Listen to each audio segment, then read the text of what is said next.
téléspectateurs yu ITV ak auditeurs yu iRadio 90.3 si Dakar di leen nuyu di leen ziar di leen dalal jàmm seen émission l'invité de la rédaction ci micro bi El Hadj Malick Cissé tey jii ñu am mbégte dalal Abou Ndiaye nekk journaliste analyste politique naka noonu mu nekk éditorialiste tey nag ñu fas yéene waxtaanee lépp lu jëm ci wàllum tolluwaayu Sénégal ak tamit sortie bu Ousmane Sonko ak coow yi nga xamante ni moo si juddoo digganteem ak waa UMS Union des magistrats sénégalais ak tamit dem ci altine gi conférence de presse bu Alliance pour la République ak yeneen pàcc dañ ko waxtaanee ci émission l'invité de la rédaction Abou Ndiaye man lay dalal jàmm ci plateau l'invité de la rédaction fii si ITV ak iRadio.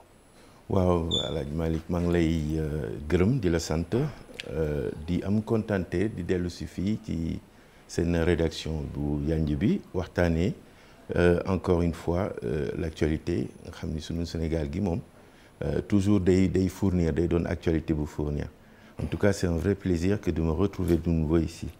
alors ñu fas yéene ko wax tàmbali ak tamit sortie bi nga xamante ni ba léegi ñu ngi koy waxtaanee. bi Ousmane Sonko defoon semaine bi ñu génne waaye développement yu si jot a am ak supposé audience bi ñu doon wax naan digganteem ak magistrat yu UMS mooy Union des magistrats sénégalais ñu ko doon xaaral ni si àllarba gi waaye version yi dafa bëree yow ginnaaw bi nga xamante ni coow lu judd na ban taxaw seetlu ngay def si sortie Ousmane Sonko envers les magistrats. man sortie boobu. daf ma tiitloo honnêtement dafa doon loo xam ne dafa jara di bàyyi xel ndax une sortie de cette teneur là c'est pas ce qu'on attend d'un chef de gouvernement ndax ñi muy ngañ noonu war nañu di fàttaliku ni moom moo leen di jiite moom mooy seen chef donc mënuloo mbubboo en aucune circonstance le manteau du citoyen pour pouvoir les interpeller parce que man mii bu ma toogoon foofu di wax ak ñoom ni mu wax ak ñoom kenn du ma faale et pourtant citoyen là comme Ousmane Sonko yow mi tamit Zalika comme ni ñu koy waxati mais non ça interroge mais sortie boobu ça ne vient pas de nulle part ça vient d'une longue histoire qu'on a traînée et dont l'épilogue n'a pas encore été dite et ñuy jot rek ni il faut que les uns et les autres sachent raison garder parce que ce n'est pas anodin qu'un premier ministre d'ailleurs dans une autre temporalité le chef de l'État lui-même qui avait demandé au peuple de s'indigner de la justice si elle s'estimait ne pas avoir été rendue dans les règles de l'art te ñoom ñaar ñëpp dama jot ni loolu du seen cër. ñoom ñaar ba nga jàpp ni loolu du seen cër alors suñu demee ba premier ministre bu Sénégal di attaquer justice ak li fi jotoon xew ñoom ñu fal leen. ñu nekk ci boppu réew mi ñu amal assise de la justice ak développement yu ci am yëpp mais ñu ni waa UMS lu ëpp ci magistrat yi ñoom dañ lànk carré ñu ni fekkee ni loolu lu ñu sàkku la mais fekkee ni dafa Ousmane Sonko moo ko sàkku wala benn conseiller juridique bi nga xamante ni moom moo nekk ci primature loolu ak fu mu mënti jóge lu ëpp ci magistrat yu nekk ci UMS ñoom dañu lànk carré ñi ànduñ ci. waaw Malick loolu warul bett kenn parce que aussi magistrats yi c'est des Sénégalais. xam nga sunu Sénégal bi dafa am polarisation bu fi am boo xam ne ñëpp duut nañ ci baram. xëj na di nga fekk ci UMS ak même yeneen béréb yi yeneen entités yi ñoo xam ne peut-être ils vont s'accommoder des manquements qui peuvent par-ci ou par-là constater. mais xëj na seen tolluwaay xam nga fii dëkk bi dafa tollu de jamono joo xam ne nous marchons avec des bulles de convenance dañu doon ay parparlu enfin dañu doon ay positionnement yoo xam ne yenn saay fi ñuy taxaw mooy tax ñu mën a nangu yenn yi wala ñu di ko bañ donc même au niveau du corps magistral mën nañ fa fekk ñoo xam ne bon peut-être qu'ils seront moins offusqués par la sortie l'interpellation du Premier ministre maintenant nag bu ñu jëlee réellement dans les traditions, dans les règles de l'art, un Premier ministre qui interpelle avec autant de vigueur le corps magistral en les accusant de ne pas toujours rendre la justice attendue à ñoom de bu ñu nee dañu en tout cas ñoom ou ñenn ci ñoom s'ils se sentent pointés du doigt mën nañu am peut-être façon boo xam ne dinañu wane seen mécontentement Malick xam nga justice ñu bëri dañuy fàtte ni fii damay dégg souvent ñi def ci ay discussion justice naan justice jaan na nii wala justice rendre ñu ko ni ñu ko waroon rendre il faut toujours rappeler aux gens que la justice est une œuvre humaine nit bu matul mooy rendre verdict judiciaire boo xam ne ala kulli yàlla mënul mat. des fois sax day am ay erreurs judiciaires. day am loolu ñoom ñi nekk sax ci biir justice bi ñoom des fois ñoom dañ koy wax. voilà loolu moo tax ñun sunu arcane judiciaire suñu procédures yi dafa am plusieurs niveaux de juridiction pour permettre à ce que quelquefois des erreurs bu amee buñ ko constaté ñàkk ko constaté. ki nga xam ni voilà ki nga xam ni appel dem cour suprême. voilà ki nga xam ni estimé na ni rendre ñu ko justice. muy saisir des cours des niveaux de juridiction yoo xam ne toujours dafay doon bu gën a kawe mais gis nga li gën a doy waar mooy ñun ñëpp xam nañ ni pour nga mën a mobiliser troisième ou quatrième niveau de juridiction bi il faut vraiment en avoir les capacités te ci cadre boobu ngay rappeler noonu bu ñu fàtte ni Ousmane Sonko est quelque chose qui est très rare son truc judiciaire avec Mame Mbaye Niang, ça a été jusqu'au plus haut niveau de juridiction possible au Sénégal. Alors, xam nga verdict judiciaire, enfin une décision judiciaire, mu neex la, mu nangu la, mu neex la, mu ñàkk la naxal nangu neex grandeur mi ngi tollu ci buñ la ko tegee ci sa nodd ak nu mu metti nga nangu ko xam ni lii mooy tenir sunu cohésion sociale. sunu société soubassement bi c'est-à-dire li ko téye fondement bi justice munu cee nax saay bu fekkee ni lépp daanu na justice rek moo war a taxaw. très bien kon da nga bëgg wax ni kon sorti Ousmane Sonko loolu suy faral am mën na fragiliser. Institution judiciaire. am na ay magistrats yoo xam ne nee nañ ils ont pas voulu aller à la rencontre prévue avec le Premier ministre. Oui. Ben, ça veut dire juste qu'ils s'estiment mécontents. Oui. Et s'ils s'estiment mécontents, eux qui sont chargés de rendre la justice, quelque part, ça veut dire un état d'esprit qui n'est pas des plus idoines. Oui. Donc non, de facto li ñuy gagné justice sax du tey te loolu boo ko xoolee. Je ne veux pas paraître parce que fii xam nga comme la bipolarisation fait que boo waxee ci benn camp parce que tu me poses des questions sur ça c'est pour ça que je réponds. Oui. dañuy defe ne toujours ay parparloo mais nañu fàtt nañ dellu soit démb il faut pas oublier que ni le gouvernement qui était là le gouvernement de Macky Sall il lui arrivait d'être désavoué par la justice. Oui. Même avec Ousmane Sonko. Dans les dossiers de Ousmane Sonko il lui arrivait à plusieurs reprises d'avoir été désavoué par la justice. Pourtant musuma dégg sortie bu niroog li sortie bi Ousmane Sonko def la dernière fois pire que ça Malick man xam nga ñoom seen waa Pastef te il faut leur rendre vraiment rigueur ñoom seen doole narration bi ñu am ci seen parcours dafa puissant ba dafay doon presque l'histoire officielle. Mais moi qui suis observateur, et en plus qui suis observateur, qui est le privilège d'observer quelquefois de loin, parce que souvent damay nekk bitim réew di observer affaire ni ma gisee affaire yi ni mu doon demee il y a quelques mois voire quelques années ak le discours que j'entendais mais ça me paraissait loin de la réalité factuelle que je pouvais constater.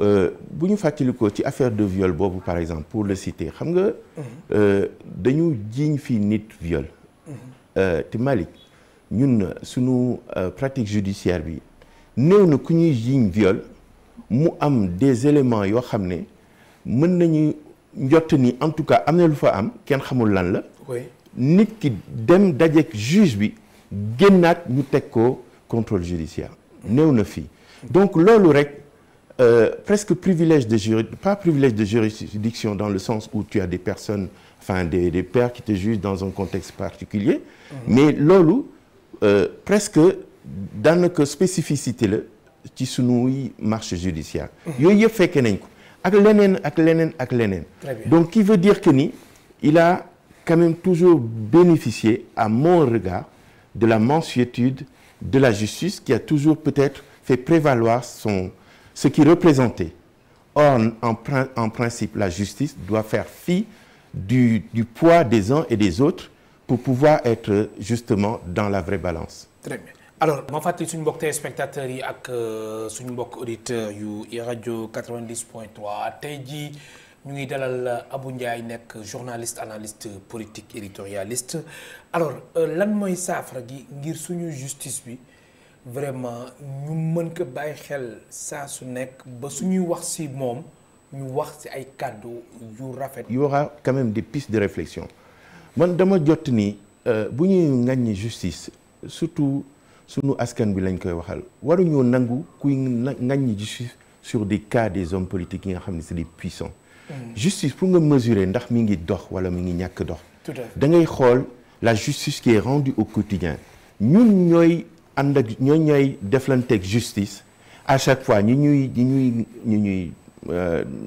ndax saayal excusez-moi maa ngi jéggalu sa téléspectateur yenn saay wolof bi day xaw a diis wala ñu ñuy rendre la justice attendue et avec la vitesse qui est attendue mais yeneen dossiers yu fa nekk mais ouais voilà je veux dire il y a des cas flagrants yoo xam ne boo ko déggee mais on peut se poser des questions cas wu Abdou Nguer boobu ngay wax noonu mais boy bi moi j'ai du mal à comprendre comment on peut réellement yóbbu dossier bi instruction non mais sérieux franchement xam nga loolu du suñu sac il faut pas que Sénégal gi ñun ñëpp ko bokk il faut pas que ñuy chaque fois que quelqu'un bu nekkee ci benn posture war a jël décision boo xam ne dafa yar a impacté dañ koy ñaan mu xam ni au-delà de ce qu'il veut réellement faire boo xam ne peut-être pour plaire ou déplaire certaines personnes il représente le Sénégal te il représente le Sénégal qu'on peut entendre et sur lequel le regard va être posé man j'ai entendu une chose yoo xam ne parce que je vis en France j'ai 35 ans de France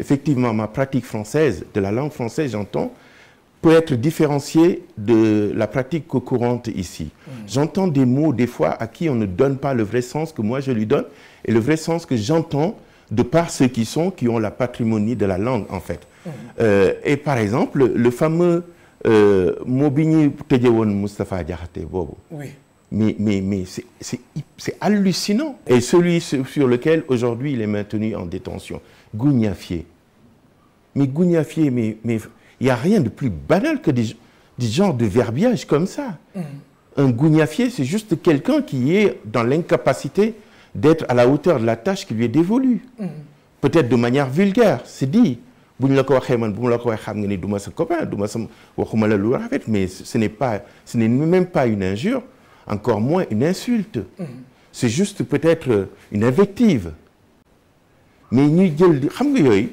boo koy dégg ñu naan c'est le Sénégal de Senghor où quelqu'un est emprisonné parce qu'il a osé prononcer ce nom franchement da ngay ruus et tout ça c'est l'œuvre de la justice justement c'est l'œuvre de la justice c'est l'œuvre de la justice parce que c'est elle seule qui a la prérogative de maintenir en détention quelqu'un sur ses appréciations. Alors kaw Bachir Fofana tamit arrestation na nga ko jàngatee. bon Bachir Fofana ak convocation wu Madiambal Diagne tey. non Madiambal Diagne moom c'est bon, déjà c'est tey la. Oui. Moi je préfère toujours comme je dis rester dans le factuel j'entends. da ngay xaar mu am développement. non dégg naa li ñu wax ni moom lañ ko convoqué je n'ose croire que c'est à cause de ça qu'il a été convoqué. muy lan. ah dañu ne c'est à cause de son tweet d'hier bi mu génnee di naxarlu kiiwu Amadou Ba bi apparemment il aurait ak Badara Gadiaga il aurait été convoqué sur la base de ça franchement je peine à y croire moi je ne veux pas y croire Bachir Fofana alors sur Bachir Fofana bien sûr que ça méritait pas cette rétention de Bachir Fofana et même de tous les xam nga d'ailleurs loolu dafay rappeler benn affaire mos naa ko wax ci benn émission moo tax ma ne la narration Pastef dafa puissant ba nga xam ni gars yi ils prennent pour argent comptant ce qui se dit. Mali, il faut rappeler que dans ce pays, oui, en tout cas il y a 2 ou 3 ans, on avait la liberté d'expression totale. Lañ dul woon am peut-être ñoom ñu transformer que ce qui se fait aujourd'hui, en tout cas de par ma lecture à moi, lañ dul woon am mooy effectivement des appels à l'insurrection yoo xam ne amul benn dëkk boo xam ne dinañ ko tolérer. Même aux États-Unis c'est sanctionné. Et bëri woon na fi ñoo xam ne dañ ko fi daan def et pourtant sax moi je trouvais qu'il y avait beaucoup de laxisme à cette période-là. Aujourd'hui quand tu parles ñun ñi nga xam ne yenn saa ñuy dugg ci médias yi di wax, nous sommes dans le contrôle permanent de notre parole pour ne pas que mu déborder te loolu xam nga état d'esprit boo xam ne la ah bu fi amoon nit bëriwul woon. Léegi moom la ñu constaté. Alors pour revenir sur Bassirou Fofana, là effectivement j'estime, je pense que ça méritait réellement pas que ce gars soit privé de sa liberté, même si encore que l'école, en fait, les pratiques journalistiques auxquelles je suis habitué, moi, oui, veut que en toutes circonstances, qu'on soit factuel, quand on avance sur du fait, qu'on soit en mesure, en tout moment, de prouver de manière irréfutable ce qu'on avance. Maintenant, c'est vrai que c'était un cas particulier sur lequel il est important, nous croustille. Mais de là à emprisonner le gars, avec tout son passé journalistique, avec toute sa rigueur qui lui a été reconnue par tous ses pairs, franchement sunu dëkk bi daal yal nañu. dafa jaxasoo daal. non trop. waaw mais dëkk bi jaxasoo ak régime bi fi nekk ba ñu fi ñëwee ba léegi arrestation yu bëri convocation yu bëri mbir mi takkarnaase. mais fan nañu jëm. xam nga Winston Churchill dafa doon wax ni un peuple qui ne se souvient pas de son passé est condamné à le revivre. Je pense man que le Premier ministre et ses sbires sont très au fait de ce passé. te lii man du bertel ci man. honnêtement non dara bertu ma dafa am benn affaire bu simple rek. Ceux qui font de l'analyse politique te diront que ceux qui le font avec l'historiographie dañ lay wax ni. Chaque fois qu'il y a eu benn nu ñu ko waxti benn pouvoir boo xam ne yëngatu bu bëri moo ko jël si moo tax ba pouvoir boobu ñëw pour jëlaat pouvoir boobu pour daaneel pouvoir boobu il faut yëngatu bu ko gën a rëy. Radicalité je voulais dire voilà. Chaque fois que un pouvoir a été conquis par la radicalité des positions ou des postures ou de la démarche, il faut une radicalité plus forte, plus intense pour l'arracher, pour le vaincre ce pouvoir. te loolu je pense que ni ñoom ñun ñëpp bokk dëkk bi boo xoolee dafay mel ni loolu la ñu bëgg a tuer dans l'œuf. Toute tête qui émerge dans un discours subversif doit être soit décrédibilisée comme le cas de Badara Gadiaga bi may dégg, même si honnêtement je n'épouse pas ni son verbiage ni sa parole ni même ses sorties, mais bon il dit ce qu'il veut, il a le droit de le dire, c'est un citoyen qui trouve que et il a une plateforme pour le dire. Franchement je pense pas que ça méritait tout le tintamarre que j'entends. Donc toutes ces têtes là sont appelées d'une façon ou d'une autre, ou par décrédibilisation, ou par sanction judiciaire quand on peut, à être tues. Et c'est ce que j'avais prédit de possible. Et c'est ce que je suis en train de constater. Mais non, je ne pense pas que ça sera suffisant. C'est-à-dire, il y avait un niveau de colère tel que tu entendais les pires inepties à qui on donnait du cours, li ñu daan wax ay wax yoo xam ne boo ko déggee nga naan naka la ko nit mën a déggee, mais wax yooyu la askan bi daan dégg xale yi nga xam ne ils étaient dans un niveau de désespérance tel que daanuñu woon wax ak seen xol lañ daan waxal. te xam nga nit ki moom quand il parle avec ton cœur soit il te rend content pour avoir ce qu'il veut, soit il te rend en colère pour avoir ce qu'il veut, mais en tout cas tu n'as plus la maîtrise de la raison bi nga xam ne elle est seule normalement maître des actes qu'on doit poser à chaque instant. Alors ñu jàll si beneen point, Abou Ndiaye journaliste analyste politique éditorialiste mooy tey suñu gan si émission l'invité de la rédaction fii si ITV ak iRadio.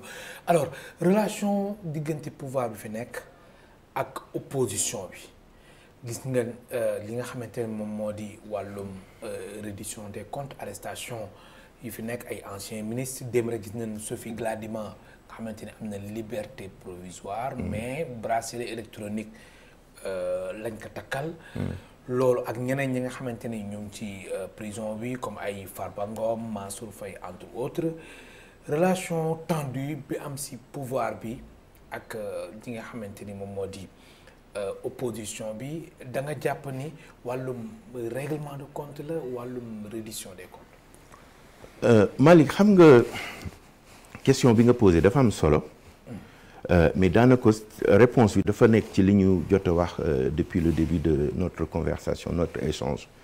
xam nga je t'ai dit que nii aski pouvoir bi fi nekk. Pour pouvoir arriver à ses fins, il lui a fallu avoir un discours radical. Avoir un discours radical ne suffisait pas, il fallait un auditoire qui était dans une posture de colère telle que tout ce qu'il pouvait entendre, c'était des gens qui géraient sa colère. Loolu moo dal tey sunu dëkk bi. Ils sont là, ñuy ñaan peut-être que un surcroît de lucidité saisir leen pour ñu mën a toog dalal mbir mi waxtaanee sunu direction mais man je suis pas optimiste te tuddu tey xam nga yàgg naa ko wax fii mais yàgg naa ko wax sunu rédaction bi je suis très circonspect. Bon maintenant li ma gën a désespéré mooy ñi fi nekkoon tu parles de l'opposition mais de l'opposition on entend surtout ceux qui étaient dans l'exercice du pouvoir. Moi je vois deux types d'opposition, ceux qui étaient dans l'exercice du pouvoir et ceux qui étaient dans l'opposition avec le pouvoir actuel. ñooñu ñu bëri man bokk dama leen dul jox crédit bu bëri. lu tax. seen jaar-jaar moo tax wala. non xam nga Malick boo nekkee homme politique surtout sunu dëkk bi loolu mooy bokk na sunu gàllankoor. bu ñu gën a sonal les politiciens ici utilisent le jeu individuel au détriment du nous collectif ba pare ñun ñu may leen ñi di ko def di ko continuer démb ñi fi nekkoon ak pouvoir fi nekk tey lañ daan def ci safaan ñu koy dénoncer sax tey ñoom gisoon nañ ko àndoon nañ ci sax yenn saa yi di ko dooleel man dafa am benn anecdote boo xam ne dama ko dégg Thierno Alassane Sall di ko wax ma ne mais kii lan la ma mën a wax tey mu mën maa jëriñ alors que démb li moo doon posturam anecdote bi muy rappelé nee na dès les années 97-18 il s'était rendu compte d'une certaine mauvaise foi de Ousmane Sonko etc. Bon il trouvait que ni waa ji c'était vraiment pas celui qui avait des solutions et à la limite il était dangereux mais dafa dem ba ci biir nee na mu tey ci parce que il avait peur temps yooyu boo génnee ñu saaga la menacé la affaire yooyu et il a pas voulu s'aventurer dans une confrontation avec les gens de Pastef ma ne ko instant boobu yow tu pensais que l'intérêt du Sénégal n'était pas cette voie qu'on nous prédestinait nga toog seetaan ko ndax da nga ragaloon yow lu la safaan tey nga bëgg a ñëw toog di ma wax dara non man bu boobaa dama lay nangul parce que tu es un Sénégalais tu as le droit de dire ce que tu veux mais maintenant ñun ñoo en tant que peuple en tant que entité ñun ñooy war a di bañ genre discours yooyu wala genre posture yooyu di éclore surtout nous qui avons le privilège et la possibilité des fois de nous exprimer au travers des ondes pour que suñuy askan wi di ñu déglu te loolu daf fi bëri même Barth tous ces gens-là qui étaient aujourd'hui qui ont avec de petits édifices œuvré à ce que le pouvoir actuel soit au pouvoir dama jot ni ñooñu avant ñu def dara dañu waroon a def amende honorable am na kenn koo xam ne dama mosoon dajeek moom mais kooku il n'est pas représentatif dama mosoon dajeek moom ci plateau 2S ma ne ko yow lépp li nga war a def yow tey mooy wax sénégalais yi nañ la baal àq avant nga leen di wax dara bon j'ai vu que depuis mi ngi jàll ci plateau yi di baalu àq. Deuxième point mooy ci le pouvoir enfin l'opposition actuelle du parti APR et consorts yi nga xam ne ñoo nekkoon ci pouvoir dem man ñooñu. Si j'avais un conseil à leur distiller, oui. C'est d'abord de chercher à comprendre pourquoi ils ont été désavoués à ce point avec autant de facilité. Ba ñu am ce qui n'a jamais été observé dans une élection présidentielle, un candidat qui n'a jamais été directeur de quoi que ce soit qui a été élu avec 54% des voix au premier tour. Loolu ce n'est pas anecdotique. Loolu dafa am lu muy jàngale dafay wan niveau de désœuvrement, niveau de vomissement yi nga xam ni population bi moom la amoon ci ñoom. te ñoom balaa ñoo def dara tey parce que maa ngi leen di dégg c'est simple, c'est très facile de venir dire ñii yoon li ñu teg nii par exemple j'entendais une sortie de Pape Malick Ndour, Hamidou Wane et Abdou Mbow, non même pas avant-hier. Il y a quelques jours, Abdou Mbow qui dénonçait le niveau, enfin les dettes de 10 000 milliards qui ont été rajoutées au niveau de la dette enfin dans les 2 ans là d'exercice, ce qui est vrai. Et d'ailleurs aujourd'hui la banque Barclays nous dit que notre niveau d'endettement c'est de 119%. Un des pays les plus endettés en Afrique. Mais man point boobu par exemple souligné woon naa ko depuis c'était prévisible depuis le mois de février mars boo gisee loi de finances bi ñu doon préparé ak loi de finances rectificative yu nga amoon niveau de dette man bi ma ko xayma ay 9 000 laaj tolloon donc c'est pas une surprise. Oui. Mais tey juste pour daaneel je veux dire que ni ñooñu bu ñuy balaa ñuy dugg ci ay affaire technicité boobu ñooñu ba nit ñi di leen déglu nañu xool li taxoon nit ñi merewoon leen comment se fait-il qu'ils aient pas pu parler un langage que les uns et les autres et puis entendre waxuma la sax écouter ba ñu vomir leen loolu avant ñuy commencer di proposer ay solutions. Même pas solution sax ñoom dañu contre rek proposer wuñu dara. daanaka simili yi jeex na mais benn point émission dafa gàtt. jeexale très rapidement ndax 26 minutes nañu war a def. format 26 minutes la alors invitation bi nga xamante ni moom le président Bassirou Diomaye Faye am mu jóge ci Donald Trump nga xamante ni visite de travail aux États-Unis d'Amérique 9 ak 10 juillet boobu ban apport la mën a indil Sénégal. Apport indil Sénégal kooku daal kii Mali nañu toog xaar rek ban apport parce que xam nga bon yaa ngi wax invitation man je parlais le plus d'une convocation. Ah bon? Ah oui, non. Mais président de la République, qui n'a pas une visite de travail. Bien visite sûr. Visite de travail non, mais aux États-Unis d'Amérique. Ils font les annotations qu'ils veulent. Nous, on peut avoir les appréciations que nous voulons. Trump, et encore que c'est pas d'où Trump convoqué là. Trump, c'est le président actuellement du pays le plus puissant. Et il mène sa barque comme il l'entend avec orientation et tout le monde subit. Je me rappelle juste que son mandat précédent, il avait dit ces pays de merde. Donc ça veut dire que Trump mënul am considération si ñun day toog ndegam ay France lay toog di leen imposer ay affaires yoo xam ne il estime que c'est dans son pouvoir que de le faire. Bon, voilà. Oui, non, nous nous représentons pas grand-chose. Mais encore que comme titre bi ñu ko wax noonu man je les refute parce que on ne peut pas parler de sommet Afrique-Amérique si dans le truc ils ont été mandatés par personne et ils sont que 5 pays qui ont été en fait voilà triés pour des raisons qui leur appartiennent yoo xam ne la plupart d'ailleurs c'est des pays littoraux américains. Bon li ñu fay jëlee non Trump il s'en fout de l'Afrique c'est pas son problème aujourd'hui. Maintenant oui on peut avoir sur tel ou tel dossier de coopération on peut avoir peut-être gagnant-gagnant ou partenariat. Non, nous ne sommes pas des partenaires possibles de l'Amérique. En tant qu'entité, nous pouvons avoir des Américains comme ça de manière parcimonique en tant que partenaires sur des sujets ponctuels, mais nous ne sommes pas des partenaires de l'Amérique. Nous sommes mais pas. léegi dafa mel na Sénégal ñoom Chine gis nga visite bi nga xamante ne moom la premier ministre amoon Chine lañ gën a jege que yeneen dëkk yi.